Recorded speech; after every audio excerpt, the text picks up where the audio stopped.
dormez bien. Dormez bien, messieurs, dormez bien. Bravo. Non, on va pas attendre ce soir. Aujourd'hui, on va faire du bruit pour nos justes revendications. Et rien ne présage à l'horizon des mois à venir que la situation va s'améliorer. Bien au contraire. Comme vous le savez, le chômage est en constante progression. Les salaires et les pensions stagnent. Et l'économie est toujours au point mort. Par contre, les entreprises du CAC 40 et les actionnaires continuent de s'engraisser. Les crédits du CICE enrichissent leur portefeuille, mais toujours rien pour l'investissement dans les entreprises. Non, ils n'aiment pas leur entreprise. Ils n'aiment pas non plus, et encore moins les travailleurs. En bon capitaliste, c'est avant tout leur enrichissement et leur soif de dividendes qui les anime. De politiques socio-libérales ne font que plonger notre pays et ses travailleurs dans une pauvreté et une misère de plus en plus insupportables. Malgré ça, on nous demande toujours plus de flexibilité. On veut remettre en cause la durée du travail et on casse tout le socle de nos garanties collectives qui font le fondement de notre démocratie sociale.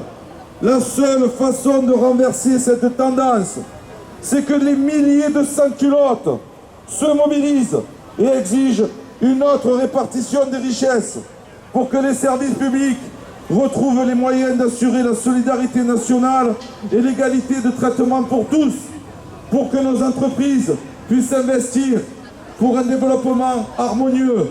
Nous voulons vivre et travailler justement et dignement.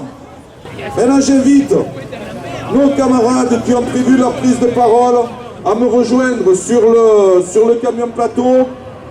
Allez, voilà, je vois Chantal. Viens Chantal, au nom des services publics. Pour le ministre délégué à la sécurité sociale, aux personnes âgées, aux personnes handicapées, à la famille, les crèches coûtent cher. Donc nous allons réduire les coûts de fonctionnement, augmenter la participation des familles, embaucher des personnels moins qualifiés. Mais que fera-t-il de la sécurité de nos enfants? La réforme des grilles scolaires, parlons-en.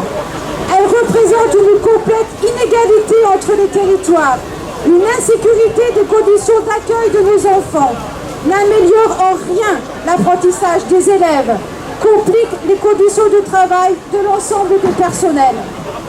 Disparition du service public, les usagers seront les premiers concernés. Ou lorsque vos médicaments ne seront plus remboursés. Que ferez-vous lorsque vous devrez scolariser votre enfant dans la commune voisine? Que ferez-vous lorsque vous devrez faire plusieurs kilomètres pour obtenir un document administratif? Que ferez-vous lorsque vous devrez faire votre déclaration d'impôt en ligne sous peine de sanctions pécuniaires? Que ferez-vous lorsqu'il n'y aura plus de maisons de retraite publiques suffisantes pour vous accueillir? Allez dans le privé, mais à quel prix? Pouvez-vous être sûr d'avoir une retraite à plus de 2500 € par mois pour vous le permettre? De quel service public avez-vous envie pour répondre à vos besoins fondamentaux? De quel niveau d'efficacité avez-vous besoin? Avec quel personnel? Aujourd'hui, vous êtes là pour vous faire entendre, pour dire non à une société de précarité, pour dire non à une société d'inégalité, pour exprimer votre ras-le-bol face à un gouvernement complètement sourd devant la voix du peuple, pour dire non à un gouvernement amnésique qui a totalement oublié ce pourquoi il a été élu, un gouvernement menteur, un gouvernement qui piétine la démocratie sociale, un gouvernement qui attaque le monde du travail, un gouvernement en dessous de tout. Nos industries du département, telles que celles du cartonnage, du textile, de la métallurgie, de la chaudronnerie, ont été supprimées de la carte industrielle du département. D'autres, dans l'agroalimentaire, la chimie, la construction, voient leurs effectifs diminuer au risque de mettre leur pérennité en jeu. Les BIG, Ducrot, SPR, Renco, Signat, Lafarge, Vavin, et j'en passe, voient leurs effectifs fondre d'année en année. Un département qui perd ses industries est un département qui meurt. Un département qui meurt voit ses services publics disparaître. La question de l'emploi industriel ne concerne pas que les seuls salariés de l'industrie. Un emploi industriel génère au minimum 4 emplois induits dans le commerce, l'artisanat, les petites entreprises et les services publics. Ce dont a besoin notre pays, c'est un réel contrôle des aides publiques qui doivent aller au développement industriel, à la recherche, à l'investissement productif et non plus pour engraisser les actionnaires. Nous devons exiger le remboursement des aides pour toute suppression d'emplois dans le département. Stopper les PSE en imposant des taxes de revitalisation contraignantes. Améliorer l'attractivité du territoire en développant des services publics et en investissant dans l'aménagement du territoire. Faire vivre la démocratie en créant de nouveaux droits d'intervention des salariés. Devant l'arrogance du patronat, devant les régressions sociales imposées par le gouvernement, aujourd'hui certains salariés sont dans la résignation et le fatalisme. D'autres sont dans la colère et la révolte. Comme les salariés de Verallia que Saint-Gobain donne en pâture à un fonds de pension américain. Cette colère est justifiée et légitime. Elle est une réponse aux violences patronales. Elle est un avertissement au MEDEF et au gouvernement. C'est aujourd'hui plus qu'un rapport de force, c'est un bras de fer que nous devons avoir contre le MEDEF et le gouvernement. Tous ensemble, nous le gagnerons. Et on est là parce que rien ne va bien dans ce pays pour ce qui relève du monde du travail. Ça va bien pour le capital, pour les actionnaires, mais pas pour le monde du travail, que ce soit les actifs ou les retraités.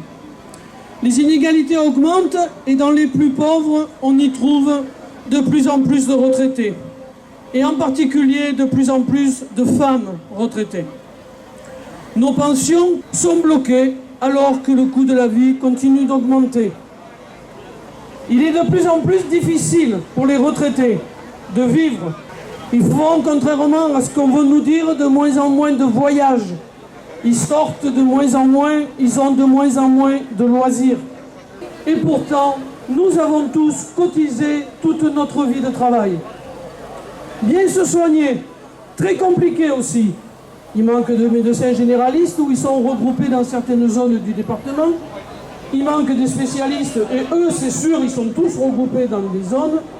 Les médicaments, les lunettes, les prothèses auditives, c'est très peu remboursé et beaucoup ne peuvent pas se les payer.